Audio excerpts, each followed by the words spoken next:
Shalom, salam sejahtera bagi Bapak Ibu Saudara-saudara, anak-anak yang dikasihi oleh Tuhan Yesus Kristus. Berjumpa kembali bersama saya Pendeta Eka di dalam renungan firman Tuhan pada hari ini, hari Rabu 27 September 2023. Sukacita dan damai sejahtera dari Tuhan Yesus kiranya menyertai hidup kita sekalian. Puji nama Tuhan. Pembacaan firman Tuhan hari ini sampai pada Injil Yohanes pasal 18. Kiranya firman Tuhan memberkati kita sekalian. Baik, mari sebelum kita akan merenungkan bagian firman Tuhan hari ini, kita akan berdoa bersama. Tuhan Bapa di sorga, di dalam Yesus Kristus, mengucapkan syukur terima kasih Engkau memberkati kami sampai hari ini. Engkau memelihara hidup kami, dan biarlah kasih sayang dan kebaikan Tuhan yang boleh kami alami dari hari ke hari menjadikan kami semakin mengenal pribadi Tuhan. Dan pengenalan akan Tuhan membawa kami hidup dalam ketaatan akan firman-Mu. Mampukan kami Tuhan untuk dapat memahami apa yang Kau maksudkan dalam kitab suci, serta Engkau menolong kami untuk kami dapat menerapkannya dalam hidup kami. Terima kasih Bapa, terpujilah nama-Mu. Demi nama Tuhan Yesus kami berdoa. Haleluya. Amin. Injil Yohanes pasal 18 saya akan membacakan di dalam ayat 12 sampai 27 menjadi landasan devosi firman Tuhan hari ini. Demikian firman Tuhan. Maka pasukan prajurit serta perwiranya dan penjaga-penjaganya yang disuruh orang Yahudi itu menangkap Yesus dan membelenggu dia. Lalu mereka membawanya mula-mula kepada Hanas, karena Hanas adalah mertua Kayafas yang pada tahun itu menjadi imam besar. Dan Kayafaslah yang telah menasihatkan orang-orang Yahudi adalah lebih berguna jika satu orang mati untuk seluruh bangsa. Simon Petrus dan seorang murid lain mengikuti Yesus. Murid itu mengenal imam besar dan ia masuk bersama-sama dengan Yesus ke halaman istana imam besar. Tetapi Petrus tinggal di luar dekat pintu. Maka murid lain tadi yang mengenal imam besar kembali keluar bercakap-cakap dengan perempuan penjaga pintu lalu membawa Petrus masuk. Maka kata hamba perempuan penjaga pintu kepada Petrus, "Bukankah engkau juga murid orang itu?" Jawab Petrus, "Bukan." Sementara itu hamba-hamba dan penjaga-penjaga bait Allah telah memasang api arang, sebab hawa dingin waktu itu dan mereka berdiri berdiam di situ. Juga Petrus berdiri berdiam bersama-sama dengan mereka. Maka mulailah imam besar menanyai Yesus tentang murid-muridnya dan tentang ajarannya. Jawab Yesus kepadanya, "Aku berbicara terus terang kepada dunia. Aku selalu mengajar di rumah-rumah ibadat dan di bait Allah, tempat semua orang Yahudi berkumpul. Aku tidak pernah berbicara sembunyi-sembunyi. Mengapakah engkau menanyai aku? Tanyailah mereka yang telah mendengar apa yang kukatakan pada mereka. Sungguh mereka tahu apa yang telah kukatakan." Ketika ia mengatakan hal itu, seorang penjaga dan berdiri di situ menampar mukanya sambil berkata, "Begitukah jawabmu kepada imam besar?" Jawab Yesus kepadanya, "Jikalau kataku itu salah, tunjukkanlah salahnya. Tetapi jikalau kataku itu benar, mengapakah engkau menampar aku?" Maka Hanas mengirim dia terbelenggu kepada Kayafas, imam besar itu. Simon Petrus masih berdiri berdiam. Kata orang-orang di situ kepadanya, "Bukankah engkau juga seorang muridnya?" Ia menyangkalnya, katanya, "Bukan." Kata seorang hamba imam besar, seorang keluarga dari hamba yang telinganya dipotong Petrus, "Bukankah engkau kulihat di taman itu bersama-sama dengan dia?" Maka Petrus menyangkal pula, dan ketika itu berkokoklah ayam. Demikian firman Tuhan. Bapak Ibu saudara-saudara yang dikasihi oleh Tuhan, ada ungkapan yang berbunyi, "Mulutmu harimaumu."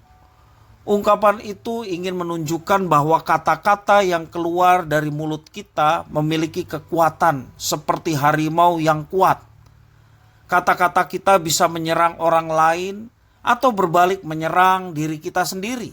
Bahkan membuat orang lain sedih, membuat orang terluka, putus asa, bisa dari apa yang kita katakan. Kata-kata juga bisa menentukan hidup mati seseorang. Salah bicara pada saat yang tidak tepat bisa jadi jabatan atau bahkan nyawa menjadi melayang. Oleh karena itu, orang harus sangat berhati-hati dengan kata-kata yang diucapkan. Perkataan yang bijaksana akan sangat bermanfaat dan pada saat yang sama dapat menunjukkan kualitas dan karakter seseorang. Firman Tuhan hari ini kita melihat perbedaan antara Yesus dan Petrus dalam berkata-kata. Di depan Hanas, Yesus berkata-kata dengan diplomatis. Dia tidak menyangkal atau mengiyakan, tetapi mengajak lawan bicara untuk melihat kebenaran yang ada yang sebenarnya telah nyata di hadapan mereka. Yesus tidak merasa takut sebab dia tidak melakukan kesalahan. Yesus juga tidak merasa takut terhadap konsekuensi atas perbuatannya. Namun Yesus tidak mau terjebak dalam perdebatan dengan seseorang yang sudah jelas dan pasti menolak dirinya. Yesus berbicara dengan bijaksana. Sementara itu, seorang muridnya bernama Petrus dipenuhi oleh ketakutan sehingga berkata-kata dengan kurang bijaksana. Demi melindungi dirinya dan kepentingannya sendiri, Petrus menyangkal Yesus. Tentu Petrus takut kalau orang tahu bahwa dia adalah murid Yesus. Bisa jadi dia turut dalam penghakiman dan penghukuman yang diterima oleh Yesus.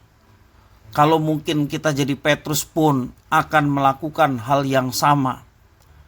Dalam ketakutan, Petrus tidak berpikir mengenai kesetiaan dan pengakuan. Dia hanya berpikir untuk melindungi dirinya sendiri. Tentunya karena ada ketakutan yang teramat sangat ketika ia diperhadapkan dengan situasi seperti itu. Bapak Ibu, saudara-saudara yang dikasihi oleh Tuhan, pembelajaran firman Tuhan hari ini mengajarkan kepada kita, mari kita berkata-kata dengan bijaksana. Dengan perkataan yang baik, yang bijaksana. Kita tidak dapat dipersalahkan dan juga tidak akan menyakiti orang lain. Jadi harus kita atur supaya sekali lagi tidak dipersalahkan oleh karena kata-kata yang kita ucapkan ataupun juga menyakiti orang lain dari apa yang kita ucapkan. Tentu saja untuk bisa berkata-kata dengan bijaksana, kita harus hidup lurus dan bersih seperti Yesus. Maka yang keluar dari mulut kita pun adalah perkataan yang bijaksana, yang benar. Dan Bapak Ibu Saudara, jangan kita menjadi orang-orang yang hanya mementingkan diri sendiri. Sehingga perkataan kita seringkali penuh dengan pembelaan diri. Walaupun harus mungkin menyakiti hati orang lain. Walaupun kita harus melakukan tindakan atau perkataan yang menyinggung orang lain, yang penting diri sendiri aman. Bapak Ibu Saudara, ini bukanlah sifat-sifat Kristen sebagaimana Yesus ajarkan. Mari kita bijaksana, melakukan apa yang terbaik, mengatakan apa yang benar, ya, tidak dibuat-buat oleh karena kepentingan diri sendiri, tetapi melakukan perkataan yang benar. Selain daripada kita melindungi diri sendiri, tetapi juga kita memiliki satu tujuan untuk kebaikan orang lain. Walaupun di dalam perkataan yang benar seringkali kita mendapatkan resiko ataupun tantangan, tetapi percayalah ketika kita benar di hadapan Tuhan dalam perkataan maupun juga apa yang kita kerjakan, maka Tuhan yang melihat, Dia yang akan menjadi pembela umatnya yang hidup benar di hadapannya.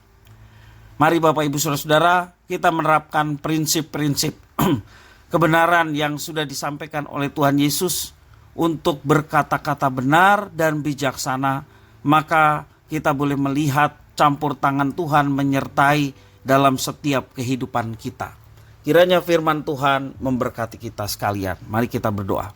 Terima kasih Bapa di surga atas firman-Mu. Mampukan kami ya Tuhan untuk dapat melaksanakan firman Tuhan dalam hidup kami. Bijaksana dalam berkata-kata, tidak sembrono, apalagi sampai menyakiti hati orang lain. Biarlah kata-kata yang keluar dari mulut kami adalah kata-kata yang penuh dengan kebijaksanaan firman Tuhan, sehingga kata-kata kami membangun, memberikan semangat kepada orang lain. Terima kasih ya Tuhan atas firman-Mu. Demi nama Tuhan Yesus kami berdoa. Haleluya. Amin.